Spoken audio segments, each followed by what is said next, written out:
So, name's Greg Fenwick, defensive coordinator, Xenia High School. Today I'm talking a little bit about outside linebacker play, a little bit about me.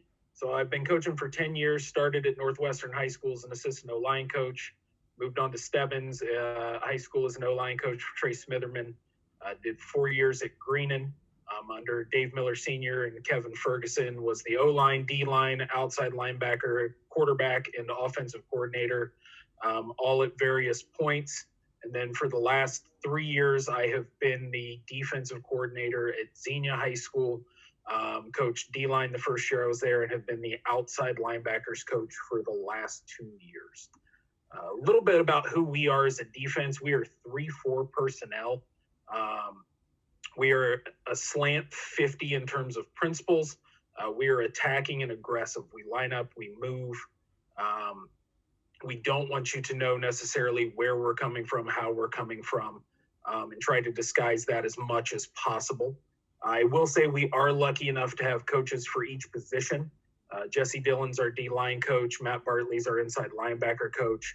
Tony Greer's our corners coach. And then Derek Hauk is our safeties coach. Big shout out to Matt Bartley as well. He's our scouting coordinator, and has taught me infinitely more than I had ever known about game prep, about breaking down opponents, about using huddle, the input data, finding trends, how to view it, how not to view it. So big shout out to him as well. What we look for in an outside linebacker, so we're looking for somebody who is athletic, tough, and physical, because we ask a lot from our guys. They have to be able to set the edge, contain, pass rush, pursue, and cover, all on various points. We have been blessed to have some great outside linebackers over the past few years. Guys who are super athletic, can run, are strong. And so when we get to the film portion later, you'll see that show up just in last year's clips. But we ask a lot from them. They have a lot of responsibilities. They're one of the cornerstones of the defense. But we also try to make it easy on them. So we do get a lot out of them without making life complicated for them, if that makes any sense. So the way we do that is through our SACR model. And what that means is stance, alignment, charge, key, responsibility. And we teach these things, and this is kind of how we break the guys down. When we evaluate film ourselves, did they get in a proper stance? Are they lined up correctly? Is their first step correct? Their charge, their first step, first 2 steps. Are they reading their key, and have they performed the correct responsibility? So I'm going to break those down for you. Stance. We are inside foot up, shoulders to the line of scrimmage. If our guys are off the line of scrimmage, depending on formation, play call, all that kind of stuff, then we go to a more traditional defensive back stance. But a lot of times we have these guys walked up. They are inside foot up, outside foot back. And there's a reason for that, in that we ask those guys to pursue flat down the line of scrimmage a lot. And so when they go to turn and run, it's easier to open that hip if the outside foot's back. If that outside foot's up, they have to take an extra step. Now they're a second step behind.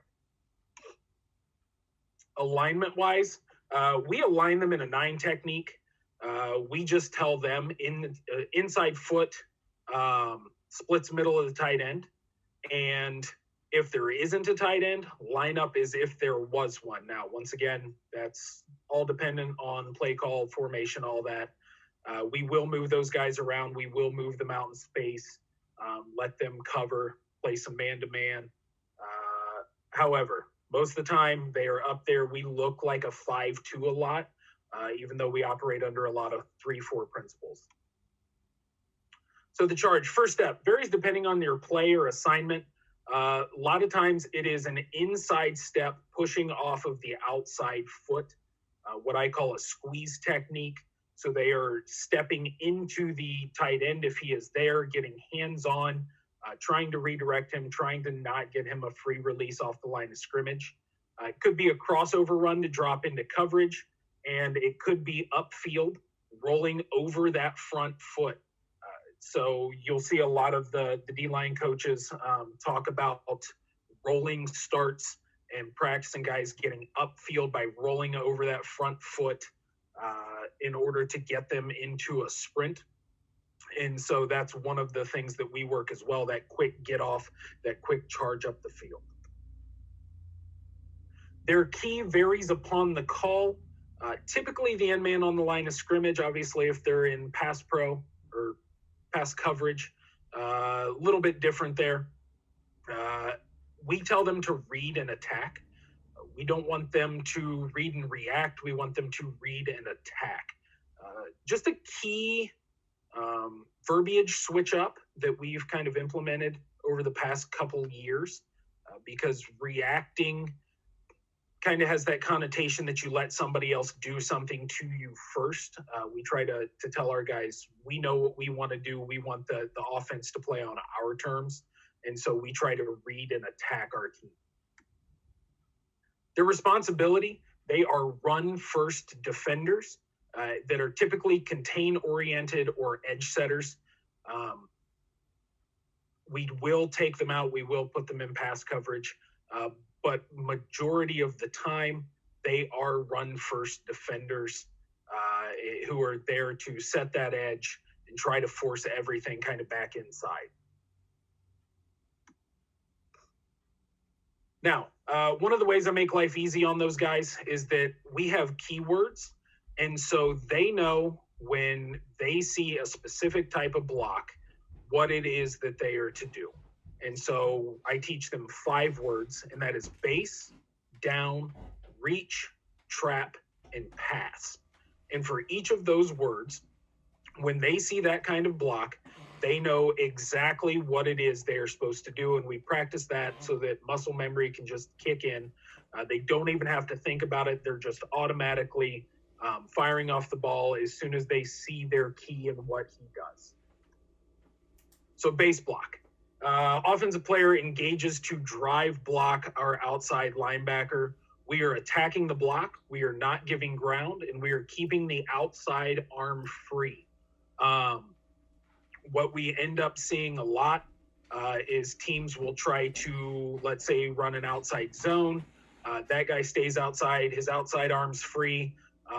Having been an offensive lineman formerly, I already know if you're running outside zone, my outside backer's sitting there, your running back's going to know to cut in. So right there, we forced him back in. He's usually not going to try to beat him around the edge. If he does, we're going to shed the block, make the tackle, and sit there and just kind of wait. And then once the running back makes his decision, once the running back is into the hole, then we attempt to disengage from the block, fold inside, and help out on the gang tackle. Down block, when the offensive player executes a down block, we step hard to close the gap. We don't want the space there. So if we're lined up in a tight end, in a 9 technique on the tight end, and he steps down, then what we will do is we will step with him to close that gap and shorten that edge. We're going to start reading the triangle, because there's 2 things I always tell my guys. If you're not getting blocked when you're on the line of scrimmage, one of 3 things is happening. 1, the play's going away from you and you should get on your horse and start running after it. 2, you're getting trapped. 3, you're being read. Those are the only 3 ways that they will not block our outside linebacker when he's on the line of scrimmage. And so they know if I'm not getting blocked, something fishy is going on. I'm either getting trapped or I'm getting read. Typically on the zone read is the backside linebacker, or if we're an option team, then on the inside veer, outside veer, speed option, whichever one they're running that week. So they know down block, step down, looking for trap, looking for option. Reach block, when they try to capture our outside shoulder. I tell my guys that we may get reached initially because of our alignment, especially if it's a tight end. We are in tight. We may get reached initially, but they have to fight over the block, and they have to stay on the line of scrimmage. We try not to give ground because every yard that we back up is a yard that you're going forward, and that is the last thing that we want. We want to definitely try to stop you from getting any yards, and so we don't want to give you any free stuff. So we try to stay on the line of scrimmage, fight over the block, regain that outside arm position so that we can set the edge. And then trap, always paired with the down block. We attack the block. We want to give you as little time as possible. I believe Don Brown and Greg Madison call it a dent. We want to let a guy have a two-way go on that trap block, because if you just go swapping guys one for one, then they can just log you, they get outside, and then they're still off and running on that. So we want a two-way go. We want to square up that trap block, dent that. Some people call it a pup technique. Don Brown calls it a dent. Madison calls it a pup, or the other way around. Either way. So we want that two-way go in order to try to take the most guys out of your offense and continue to give us that numbers advantage on defense. And then pass, one of two things happens. Either we are in a rush situation in which we're exploding off the line, attacking our rush lane, attacking the half man, or if we're in coverage, we are dropping to the area or playing man and trying to stay over top of our man. And we'll talk a little bit about that here as we get to the film section. Drills. Our drills vary depending on the week and what we need to work on for the opponent. I have about 100 different drills that we can run through at any given time. But one thing that's really resonated with me over the years, I went to a clinic and listened to Dean Pease speak when he was the defensive coordinator of the Baltimore Ravens. And one of the things he said is that if your drills aren't showing up on film, then why are you doing them? So as I evaluate our film, one of the things I'm looking for is what is not showing up. What are my players not doing that I want them to do? And once I figure that out, then I try to find a drill that will help us work on whatever technique that may be. If it's hand fighting, if it's running the hoop, if it's dropping into coverage, if it's fighting a block and getting off of a block, if it's pursuit angles, we try to find something that will allow us to work on that skill. And if I can't find something, then it's on me as a coach to come up with something in order to make what I want to see on film show up.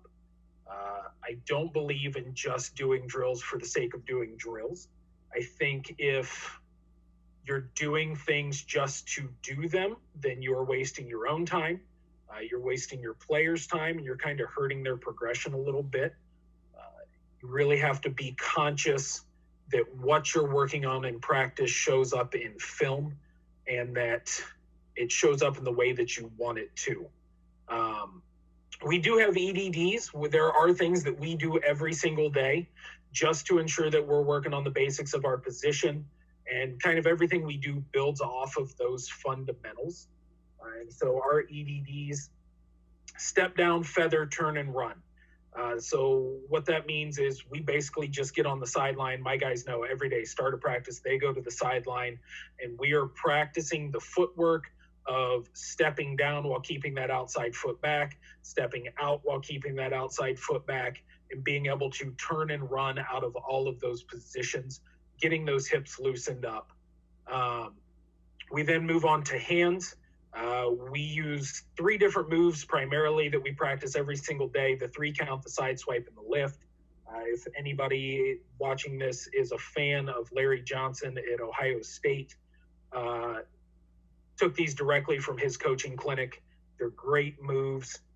There's some, if you can get the video of him teaching these, they're great for block destruction in terms of hand placement and eye placement.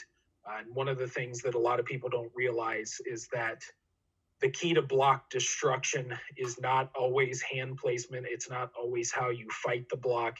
It is where your eyes go, because if your eyes are not in the proper place, you will not get that guy's hands off of you. You will not get the move off successfully because you have to see what you hit. And so if you're not looking at what you're striking, then a lot of times you're going to end up missing, and then you're just stuck on a block with a guy that just wants to stand there and hold you anyway. We do our read drill, so we go through those 5 steps, those 5 keywords, those 5 blocks that I talked about earlier every single day. Depending on the opponent, we may focus on 1 or 2 of them. If they're a trap team, if they're a outside zone team, then maybe we just work that week reach and down. And we pair the down with a trap every once in a while. And it's a real simple drill. All you need is 2, 3. If you're running trap, you got to have 3 guys. Otherwise, it's just 2. So you have the offensive guy, you have the defensive guy. And so the offensive guy gets set. Usually we do it as a tight end just because that's what my guys are reading a lot of times. And then I'll just point at the offensive guy and I'll give him a signal. And so I'll tell him either down block, reach block, pass block. And by about week 2, they know all the signals. And the drill just goes real smooth. We run it 5-10 minutes a day, and it just lets us go. One of the things I do with those guys is I started doing the end of this past year, and I saw it in the clinic talk over the offseason. I'm going to start doing more of, is calling out the block that they see. That way they get it ingrained in them even quicker, that muscle memory, they relate it another way so that they are able to go ahead and recognize those blocks quicker, and it helps the rest of the defense out. If my middle linebacker knows I'm getting reached, then that play's probably going outside, and it makes his life easier as well when he's looking at and trying to figure out where his key is going. If he hears us and we're communicating to him what we're seeing, then we're much better off as a defense. And then drops. So we'll do pass drops, pass rush, pass drops as well, almost every single day, working near hand bat, match hand bat, and then working on dropping to a spot and reading the area, or just covering our man, staying over the top of our man, in either way there. Looking at this first clip, we see tight wing up top. So he's widened probably half a step. Maybe he might be a little too tight. Hard to tell from the wide side. We're, covered up down here. But as you can see right off the bat, number 83 down here.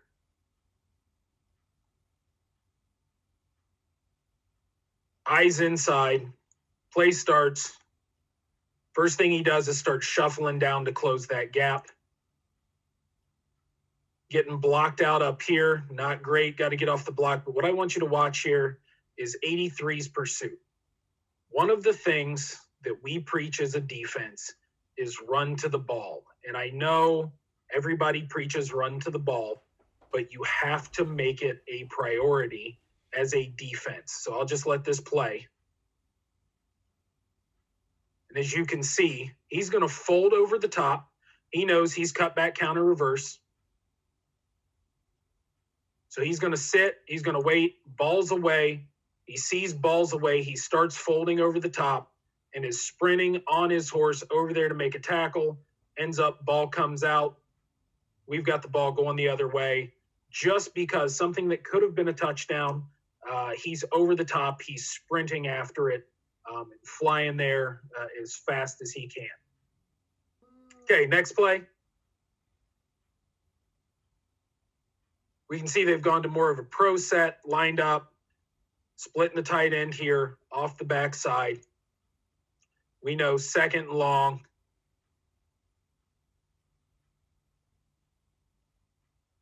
And so this is a great job by our outside linebackers working in concert with each other. So what you're going to see is down here, number 83 is going to keep contain on the edge. And number 2 is going to come off the backside like a bat coming after this. Get some help. Middle linebacker blitz there, disrupts the play. You can see 2 here is upfield. He's not deeper than the quarterback. He's able to flatten off if he needs to. He's getting a base block. That tight end's not going out. So he's trying to sit out here and fight this block to see what's going on in the backfield, keeps his outside arm free. Because he does that, he's still outside. Quarterback has to step back in. And here comes number 9, flat down the line to clean everything up. 9 hadn't really practiced that position before this game. We kind of threw him in there and needed a guy. And so he got thrown in and baptized by fire. I was kind of coaching him as we went, but does a great job here in coming off the edge, keeping contain, seeing that the play's going the other way, and he's just running. You can see everybody getting on their angle to get there. We do a drill 2-3 times a week, our pursuit drill, where we practice this exact scenario, actually, where the outside linebacker comes off the backside edge, plays going away from him, and he is chasing and getting on an angle to get there and make the stop.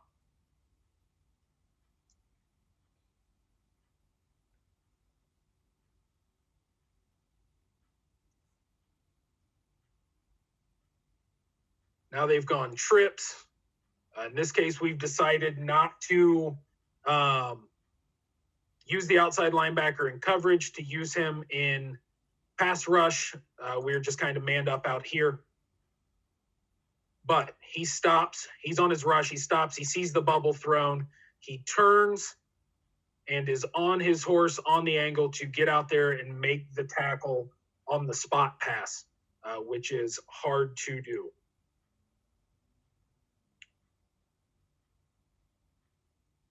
Number 83, Devin Hall, made a living for us, was a 3-year starter for us at outside linebacker. Probably could have started receiver as well. Some of the best hands on the team, just super athlete, plays center for our center field for our baseball team as well. And very disciplined, did a lot of great stuff, helped us out there a lot.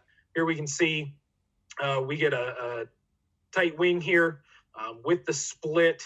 We know it's 1st and 10, probably a rundown.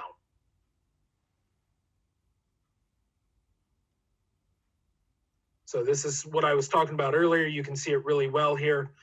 Number 83 up here at the top.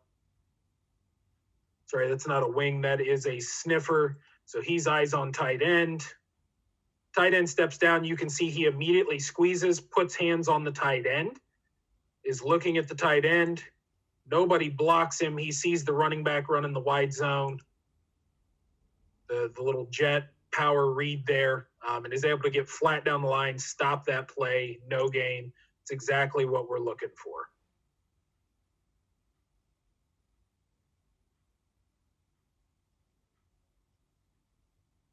Similar formation. Now they flip the back. He's going the other way. This is the counter play. And because number 2 attacks this, he sees the down block, he sees the pull, he knows this play is going away from him because he sees the guy pulling inside. So he is attacking right now. Quarterback's not even looking at him for the option. The only guy looking at him is the running back. So he's running at that guy right now and is able to attack it for no gain there.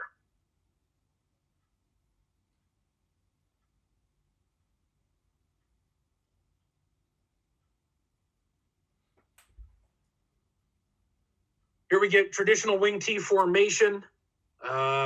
Depending on who you are, this could be red over rod. No, this would be blue. I apologize. Tight ends up here. So we're tight on the tight end. We're right here, lined up really over top of the wing because the wing's in that tight end position. They're going to run jet, and you can see right off the bat, 83 sees the jet motion. First step, he steps in, tight end comes at him. He's immediately fighting back over the top to the outside, down the line, fighting that battle, gets doubled a little bit, gets off the block, makes a play at the line of scrimmage, no gain.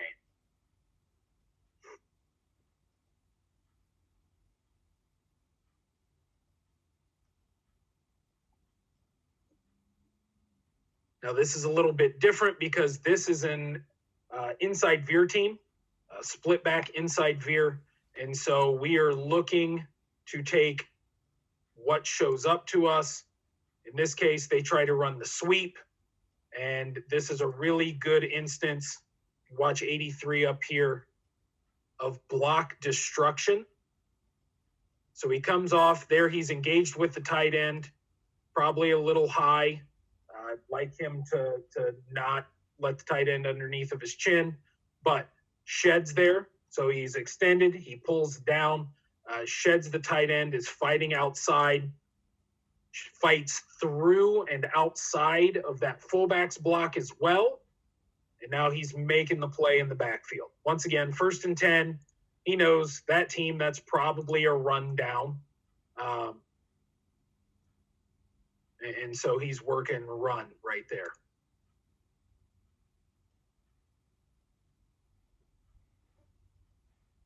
Now against Tip City, we see they get the best of us on the front side this time. Their wing pins us. Not a whole lot we can do there. But what we do have up here, number 2, coming off the backside, pursuing like a demon and running just as fast as he possibly can. Coming off that backside, chasing this play down from behind. It's a big 2nd and 3, and he chases it down from the backside to only get a 2-yard gain.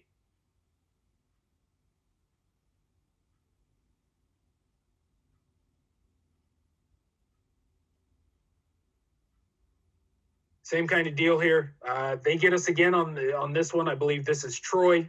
And they're going to crease us a little bit on the front side here. But once again, number 2 from the backside. He was our bandit. A lot of people have different terms for it. I've heard Fox. I've heard Spur. I believe Don Brown sometimes calls those guys a Viper. Just depending on who you are, depends. You know, our outside linebackers are kind of that college safety hybrid type body. But they crease us on the front side here. You'll see him pursue from the backside all the way to make the play. Now they get the first down. If he's not pursuing, that could end up as a touchdown. So great job there. Love the effort. Once again, traditional wing T formation.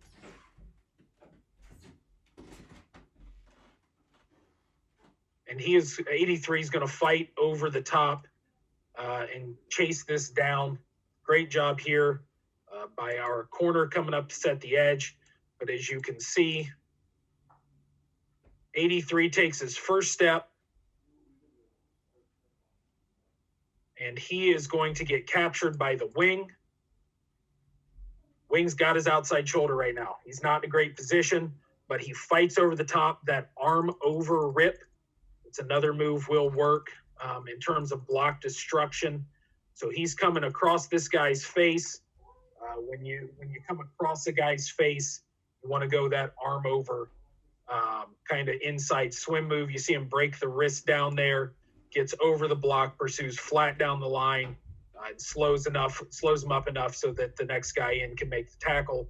But as you see it, you can just see everybody on the defense flying to the ball.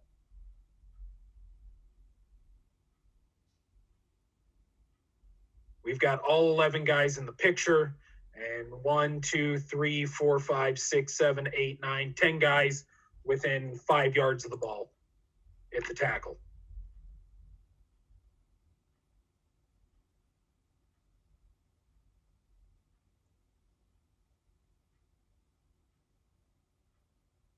Here we go, playoff game against Walnut Ridge. They lined up in a lot of two tight ends, a lot of two tight end sets, so that kind of ace formation. Right here, we know it's a pass rush. So we're trying to get our hands up. It's a quick throw. They love this screenplay. Scouting told us the quick hitch, the quick screen. As you can see, both guys coming off. He knows he's not going to get there. Next thing he's doing is trying to get the hand up, jump, get in the way. As he's doing that, you can see 83 come through on the backside with the side swipe pass rush move that Larry Johnson teaches.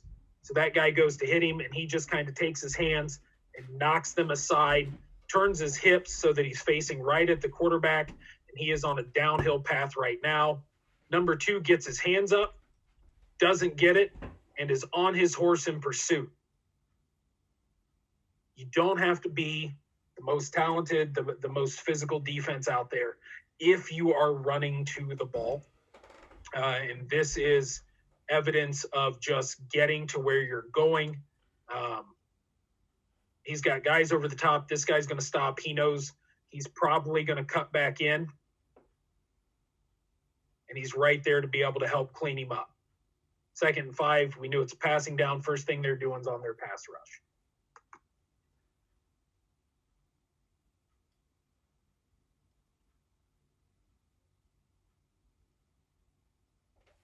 Get a little empty set here. We know out of this formation, this team, probably an outside play. And it is. They're running the little quick toss sweep right there. So as we line up to this, we know via scouting, they're probably going outside. And one of the things, if you watch, 83 here is outflanked. It looks like they've got tight end, wing, and a receiver right here.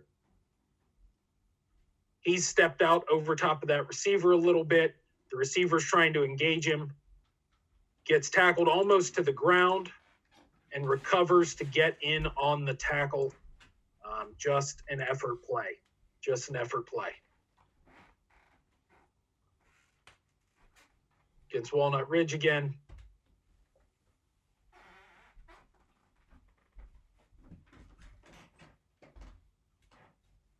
Another example of backside pursuit. We knew when they motioned this guy in, they would start him out. They'd bring him in. We knew immediately that that was a run play for them.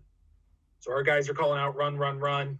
His eyes are inside. He sees that guy wrapping. He's coming down the line immediately because all of his keys have told him that ball's going over here right now. And on 2nd and long, he's able to make the tackle, put him in a 3rd and 10 for us.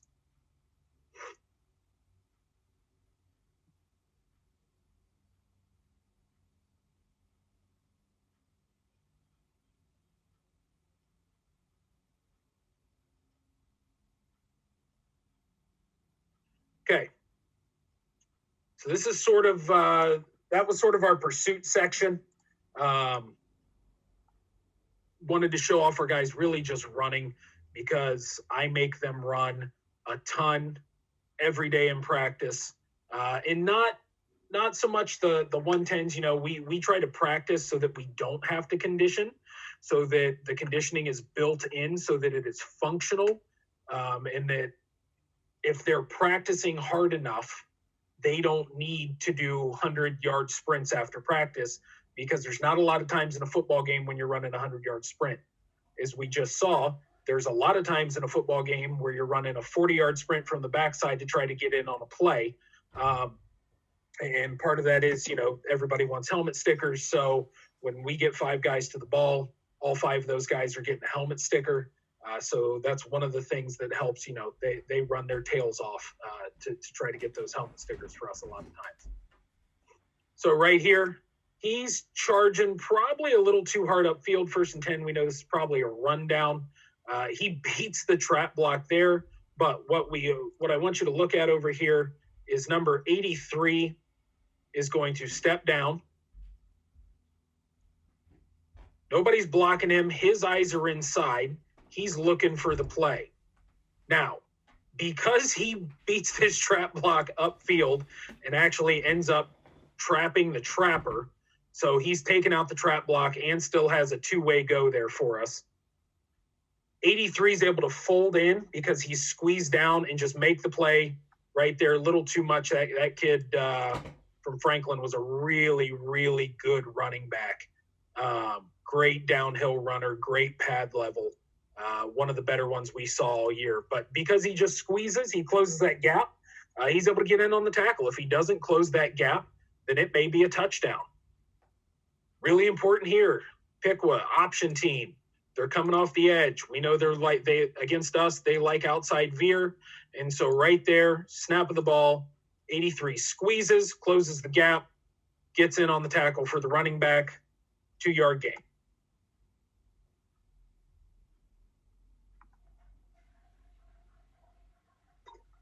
This section here is really just showing you what happens when these guys squeeze and hold that edge responsibility. Don't let somebody crease inside of them. A lot of the touchdowns you see against an odd front defense come because of space between the end of the line of scrimmage and that outside linebacker. And so if you squeeze and you take that daylight away, then they don't have anywhere to run. Number 2 does the same thing here. We get a good charge up front out of our big nose tackle. Going to miss that kid. He'd come in for us in situations. Big offensive tackle. He's going to the University of Cincinnati. So as you can see, 2 here, just stepping inside, squeezing, keeping his outside foot back. Eyes inside, shoulders square, turns his shoulders only when he thinks that the running back is in the hole, and then realizes he isn't, recovers his shoulders, continues to shuffle, and is right there making the play.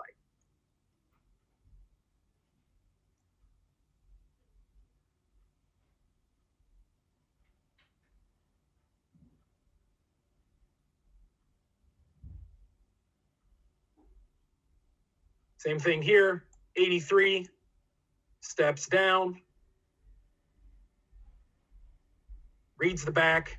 So right here is a great example. You can see he's got a tight end. Tight end blocks down. He steps down to put hands on the tight end. Don't love that his feet have switched here, but he gets away with it. And as soon as he sees that tight end is blocked down, his eyes are inside looking for the trap guy. Because of who they are offensively, there's not a trap guy, so his eyes immediately go to the backs, sees the fullback, and just goes ahead and tackles it. Knows in that case, because they didn't block him, and he's kind of the first guy outside there that they're trying to crease him, doesn't let it happen.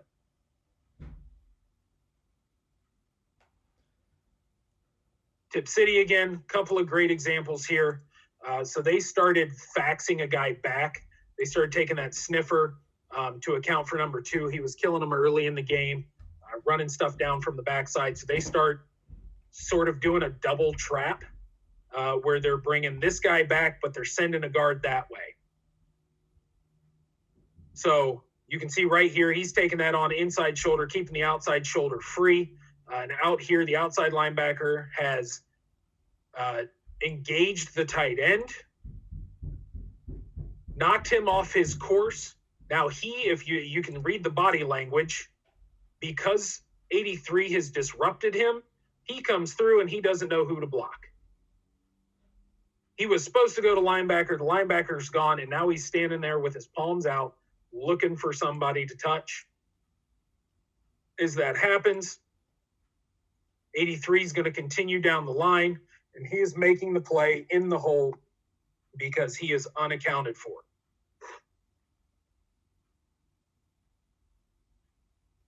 See it from the rear view here.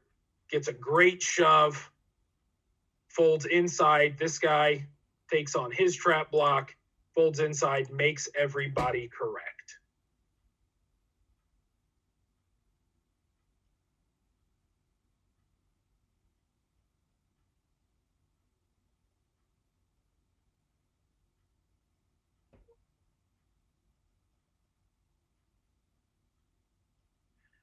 Now, against a base block. So I talked about that earlier in the keyword section. Against that base block, you're going to see here, tight end fires straight out, engages. You're an inside zone team. He's really just trying to hold him in place. So as you see, he's fighting, outside arm free. The back sees that, goes to run up inside. He disengages the block, makes the tackle in the hole. Instead of a crease play, it's a 1-yard gain.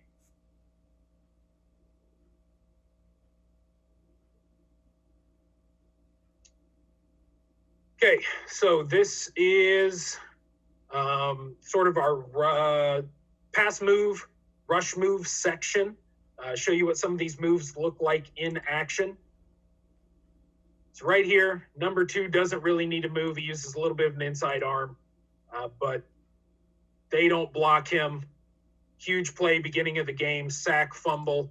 If I remember correctly, we had just turned the ball over. It is now 3rd and 15. We know 3rd and 15, in most situations, it's either pass or draw. And so we are coming right now off the edge because we know it's a pass. Don't love the rush up top, but he's got a tight end. And then he's doing a contain rush here. So we know the quarterback likes to get out of the pocket. He's staying outside, and as he's staying outside, quarterback has to pull up. Buddy hits him from behind. He got another one of those later on in the game as well, I believe. Sack, fumble, our ball going in.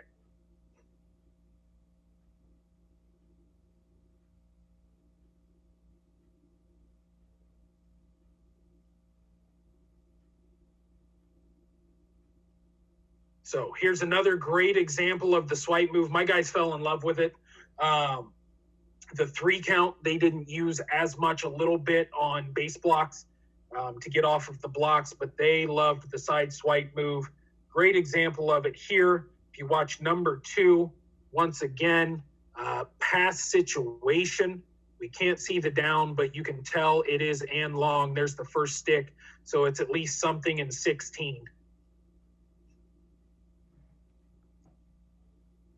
He's reading. He sees hi-hat. He's coming off. They're trying to block him with a fullback.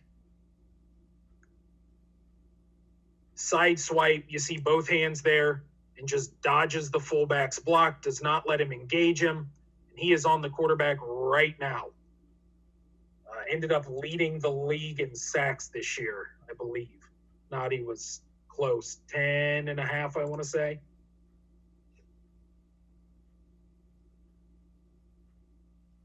I know him and 83 are tied for our school record in career sacks, which unfortunately for 83, number 2's got another year in him. So he'll get that this year for sure.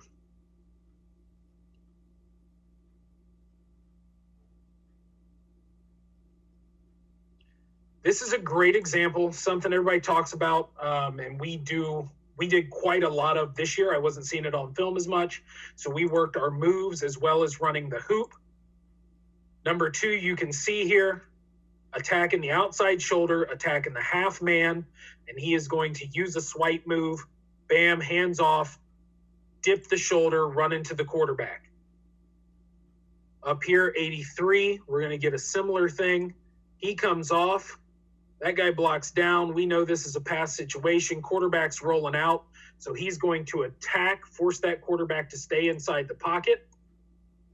Beats that block. And when he beats it, he dips his shoulder and comes flat. Because he does that, quarterback's not able to move quickly enough. He's able to pick up a sack.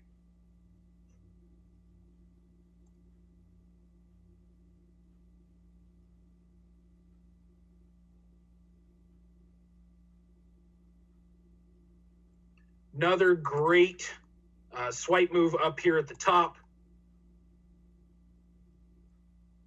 Their tackle was really good. Huge kid, 6'7", 300 pounds. We know if he gets his hands on us, it's probably not going to end well. We're 170 to 200 pounds. So just by weight alone, much less that kid's pretty good. So dodge it with the swipe move, as you can see. Foot's pointed straight at the quarterback. Now we're coming downhill. He's trying to roll out a little bit and scramble and is unable to. And that's because he felt the pocket break down from this side. They just decide to not block him with the tackle. And so he's scot-free off the edge. But because he's free off the edge, 83 is able to pick up the sack there. That's one of the things that we will get from time to time is a free rusher. Because we do bring guys, because people do not know where we're bringing them from. It's really hard for the offensive line because in certain situations, we just say, forget about it. Let's play man defense. And we have 7 guys in the box and you've got 5, maybe 6 to block us. And you don't know which one of those guys are coming. And on a 17-year-old, 15-year-old, 16-year-old, if you're playing a freshman or sophomore, that can be really tough. So this is a great example here by number 2 of what we call a contain rush.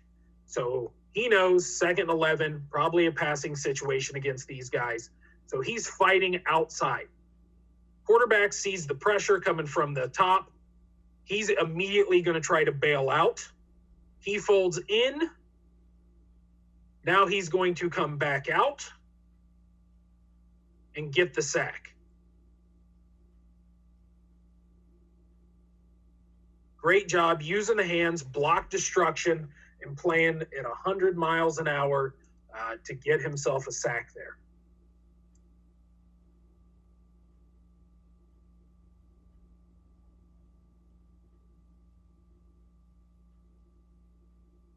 Same deal here. Can't see the down. It's a pass. Looks like a bootleg, maybe a broken play. Number 2 is rolling off the edge, chasing that guy down. And one of those things that we work on when you're coming from the backside of the quarterback, hammer that football. You can see him grab with the left hand right here. The right hand is out. He is coming for the strip. Ball's out, and it's ours. We focus a lot on trying to take the ball away, creating more chances for our offense. Against Tipp City again.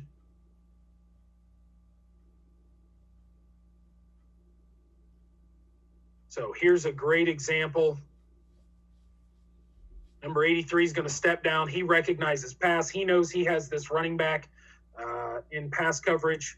This particular coverage we're playing.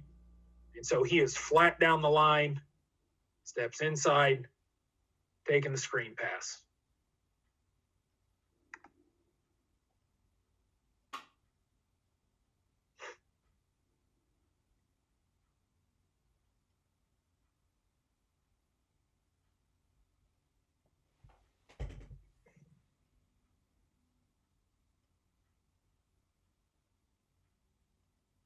Same game.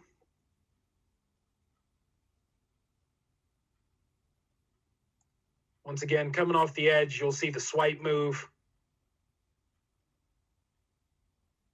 Up top here, they step out to block him. There's the swipe move. I'm around the block. My hips are at the quarterback and just exploding down the line to go ahead and take that guy. That's one of those things that will work almost every week is getting the hips turned and getting into a sprint out of that swipe motion. Now, one of the things we'll see here, this is a little bit of a unique set. And so one of the things we did here is we are playing just some man defense and kind of switching off responsibilities. And so we know safety, 1, 2, 3. We've got 1, 2, 3 in coverage here. So as it shakes out, these guys are trying to run a little bit of a switch. We end up with the outside linebacker over top of number 2, the safety down here in the corner up here over top of number 1. There's nobody to throw it to because where they want to throw it is right here in this window, but the quarterback sees that we're flying to these guys. He sees this outside linebacker dropping into his pass window, so he holds it for a second. And because he holds it for a second, they decided not to block our outside backer on the other side, and he's going to eat a sack again from number 2. Little high there. Would have liked to see him go for the strip, but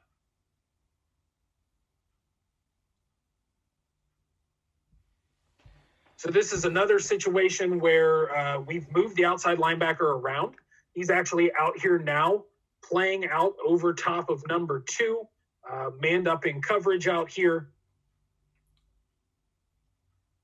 And so that guy breaks down, and he immediately knows that this is a run play. He is outside what was supposed to be in coverage. Now he's like a strong safety, playing the flats out there, setting that downhill. Like I said at the beginning, we love these guys to be versatile. We love to be able to move them around, do a lot of different things in terms of coverage, on the line, off the line, playing them wherever it is that we need them.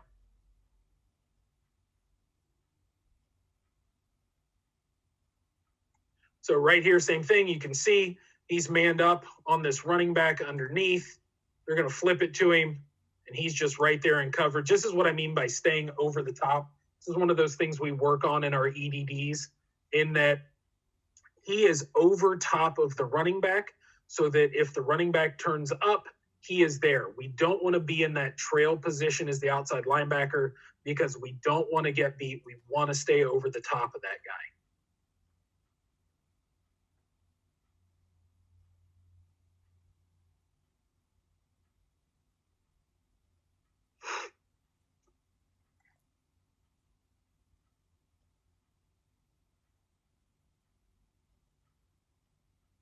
Against Tip City again.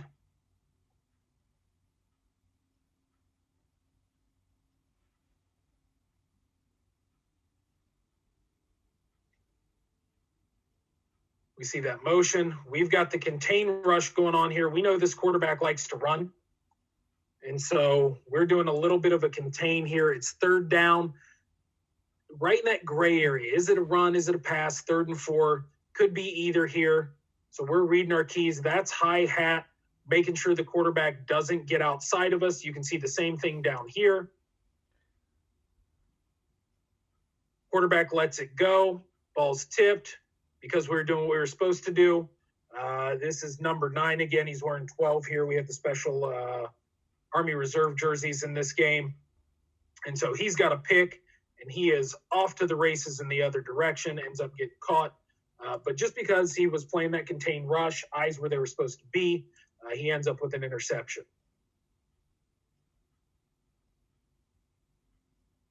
Same game again. Now, this is something you can, depends on who you are, how you want to play it, what you want to do, who their best player is, you can kind of play with a little bit. But this is speed option.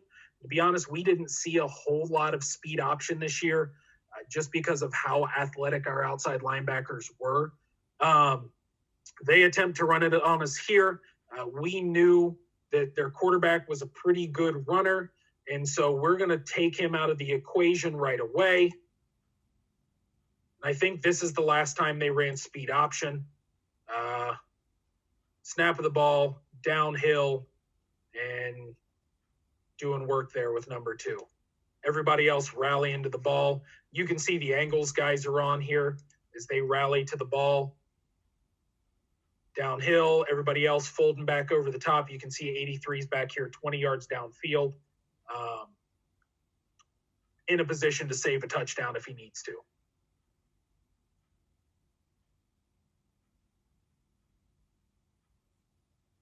All right, so these are 2 clips from not this past season, but the year before.